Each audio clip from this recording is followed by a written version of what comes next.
السلام علیکم دوستو، میں ہوں امین الدین افغان۔ ایک بار پھر سے آپ سب کو اپنے ڈیجیٹل پلیٹ فارم پر خوش آمدید کہتے ہیں۔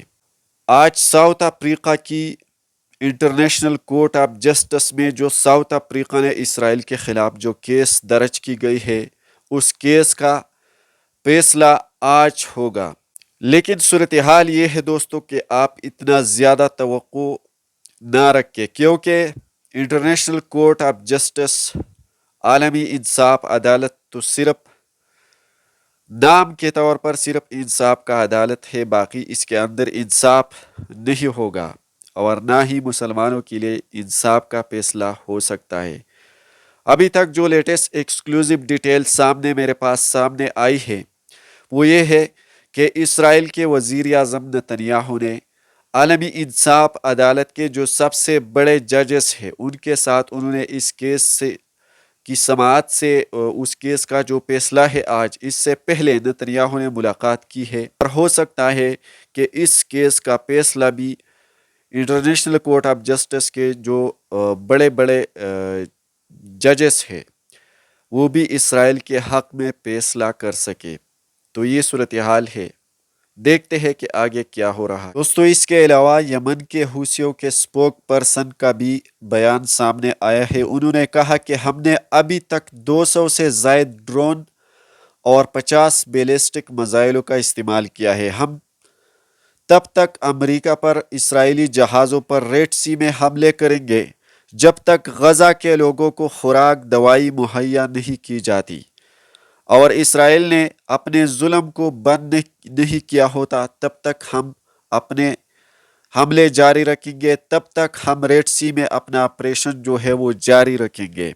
دوسری جانب حماس کی طرف سے بھی خبر سامنے آئی ہے۔ حماس کا کہنا ہے کہ انٹرنیشنل کورٹ آف جسٹس، آپ سب کو پتہ ہے کہ میں نے پہلے اس بات کو آپ کے سامنے مینشن کی کہ آج انٹرنیشنل کورٹ آف جسٹس میں ساؤتھ افریقہ کی جو مقدمہ ہے اس حوالے سے فیصلہ سنایا جائے گا، لیکن حماس نے ایک انٹرنیشنل کورٹ آف جسٹس کو یہ درخواست جاری کی گئی ہے کہ اگر آپ ہمارے اوپر سیز فائر کرنے کے لیے حکم عائد کریں گے کہ آپ سیز فائر کریں، ہم تب تک سیز فائر کرنے کے لیے تیار نہیں ہوں گے جب تک اسرائیل جو ہے وہ غزہ سے اپنا قبضہ نہیں ہٹا سکے، اور ہمارے جو قیدی ہے 6000 کے لگ بھگ جو ہمارے فلسطینی قیدی ہے وہ بھی اسرائیل ہمیں حوالے کر دیے جائیں گے، ہمیں رہا کروائے جائیں گے، تب تک ہم سیز فائر کرنے کے لیے تیار ہوں گے۔ اگر ایسا نہیں ہوگا تو پھر ہم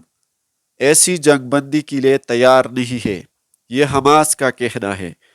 دوسری جانب انٹرنیشنل یونین کے مسلم اسکالرز کی طرف سے بھی خبر سامنے آئی ہے۔ انٹرنیشنل یونین مسلم کا کہنا یہ ہے کہ اس وقت پورے جو اسلامک ورلڈ کے جتنے بھی کنٹریز ہیں، جتنے بھی اسلامی ممالک ہیں، ان کو اپنے آرمیز کو غزہ کی پروٹیکشن اور حفاظت کے لیے موبلائز کرنا چاہیے۔ یہ ہمارا ایک ریلیجیس، ایک مذہبی فرض بنتا ہے۔ دوستوں، میں آپ کو یہ بھی بتاتا چلوں کہ دوسری جانب امریکہ نے اسرائیل کو مزید اسلحہ کی جہاز بھجوائے گئے ہیں، جس میں ہر قسم کے جنگی ہتھیار، میزائل وغیرہ شامل ہے۔ اور دوسری جانب ایک اور امپورٹنٹ خبر بھی آپ کے سامنے رکھیں گے۔ عراق نے امریکہ کو بھگانے پر مجبور کر دیا ہے۔ جی ہاں دوستو، امریکہ اس وقت عراق سے بھاگنے جا رہا ہے۔ عراق میں جو سالوں سے امریکہ کی فوج موجود تھی، اب مزید اسے عراق میں رہنے کے لیے اس کے لیے جگہ نہیں ہے۔ عراق کے جو وزیر اعظم ہے انہوں نے صدام حسین کے بعد عراق کی تاریخ میں پہلی بار امریکہ کو ایک خطرناک دھمکی دی ہے۔ عراق کے وزیر اعظم نے یہ سٹیٹمنٹ جاری کی گئی ہے کہ امریکہ جلد از جلد عراق سے اپنے ساری فوج جو ہے وہ نکال سکے، ورنہ بعد میں اسے مشکلات کا سامنا کرنا پڑے گا۔ انہوں نے بار بار یہ سٹیٹمنٹ جاری کی گئی ہے کہ گیٹ آؤٹ فرام عراق، امریکہ عراق سے نکل جائے۔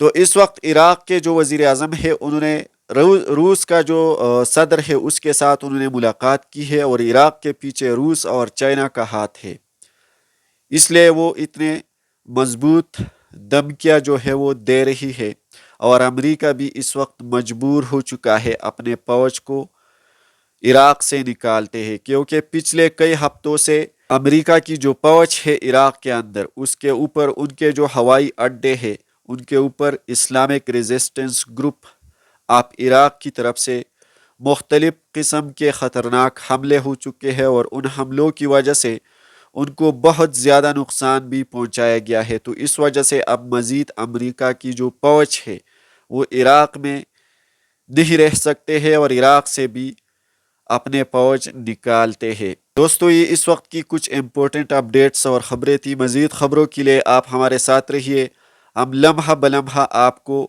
دنیا کی حالات سے باخبر کر دیں گے۔ آپ اس ویڈیو کو ضرور لائک کیجئے۔ ملتے ہیں آپ کے ساتھ اگلی ویڈیو میں، تب تک کے لیے خدا حافظ۔